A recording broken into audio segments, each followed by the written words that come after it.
Howdy-o, what do you know, this is Rabbit of ScrubLeet Academy, and we are back indeedo. And today, well, if you've been watching this series of the Warlock, today you'll realize exactly what kind of day this is.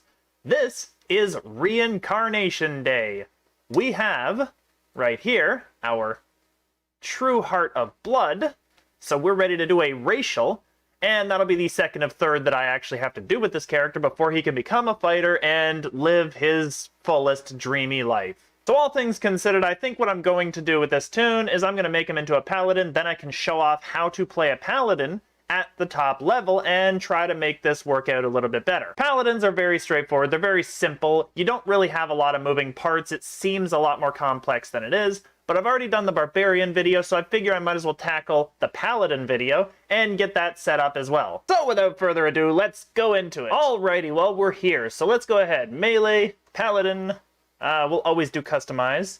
And we want SMR because we need that other racial pass life. I'm not going for Pally ones this time, just going for the racials. So we have 36 points to spend. You'll have either 28 or 32. I'll go over exactly how I would build it for a 28 and a 32 point builder here. So basically, first thing we want a bunch of strength. We'll put 16 in there. That throws 10 points right in there off the bat. Constitution, let's get that to 16, another 10 points. So you would have 8 left as a adventurer, 8 left as a 28 point build, and you would have 12 left as a 32 point build. So if we had 8 points left over, we would go charisma, and we could just throw it up to 15, or 14 if you felt like it, if you really needed to get some extra intellect, or as an SMR, some extra wisdom. Presuming you don't have SMR, I would say probably intellect to get another skill point, or dexterity just to shore up your armor class, but 15 charisma is also good. 32 point build, well, you would have access to the 16th point in charisma, and then the same thing applies. Either 2 points in intellect for a skill point, 2 in wisdom to help with your SMR heals, or 2 in dexterity to help with your armor class and general defenses. Paladin tends to have the worst reflex saves of all, so you want that reflex save a little higher, but really you don't need to worry too much about it, because Paladin at level 2 is going to get a decent amount of saving throws, and they'll probably be able to just maximize it at that point. Charisma is actually the best ability score to throw your points into. That being said, we're a 36 point build, so a 36 pointer can ignore all of that and grab a full on their damage stat, which for me is going to be strength. You can choose a way that you want to do it. I always go strength, it's super easy, I don't have to worry. Alright, so if you have 8 points of skill points,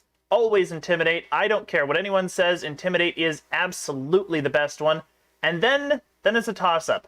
Heal is great, concentration is great, you could say UMD is great, but Paladin actually gets access to resurrection scrolls earlier than every other class in the game. So arguably you don't need this skill right here, because Paladin has great spells, Paladin has access to a lot of self-healing, Paladin has access to resurrection, they don't really need it as much. Since I've only got the 4 points to spend, I'm going to take Intimidate and just trash the rest of that, and hopefully we'll all be able to shore up all of this stuff later. But Intimidate is the best Paladin skill. And anybody who disagrees with me, well, honestly, are you spending most of your time running after these kiters, or are you intimidating, taking the damage because you're a fucking Paladin, and then managing to dish it back out and not have to run around God's fucking creation trying to get a bunch of mobs? I think I'm gonna go ahead and just taunt them and keep them on me, and it's so much easier to deal with. Combat styles. Well, the most obvious and easiest combat style, two-handed fighting. Throw that right in there.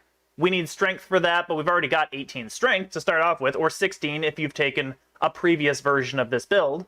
You know, 32 point or 28 point, you'll have 16 strength.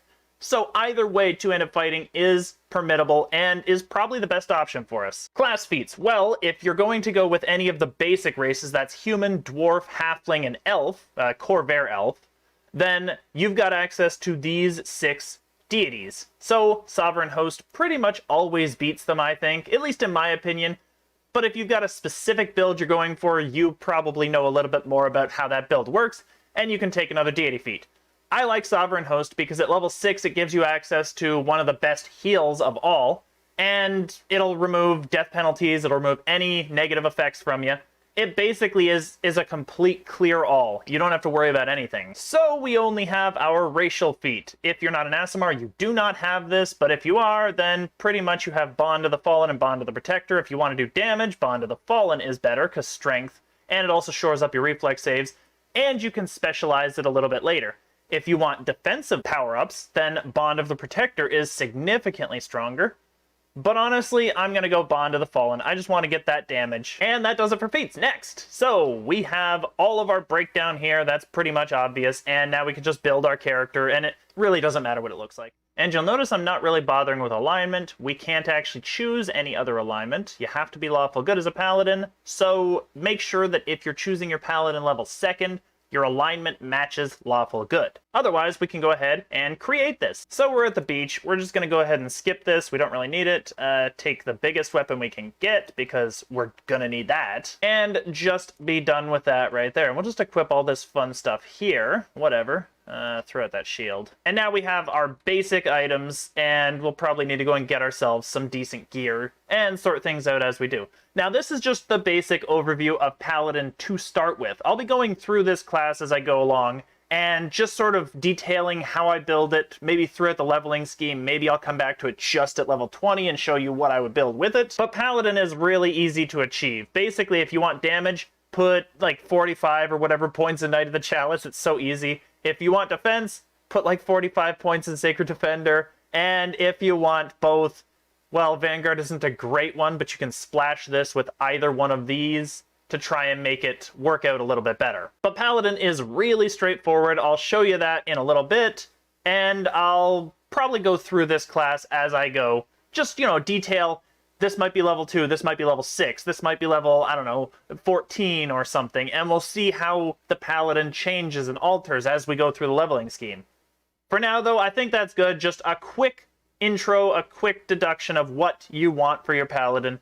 Generally, you want your damage stat. Me, it's strength. You, it could be something else, but generally, if you want an easy build that you don't have to think about or build from scratch at the very beginning, just go strength. It's so much easier. You'll want some constitution because you're gonna need to take some hits because you're a paladin, so you're not sitting in the back lines most of the time. I will say most of the time. Knight of the Chalice actually has some options that allow you to be a ranged attacker. So you could actually do some of that stuff.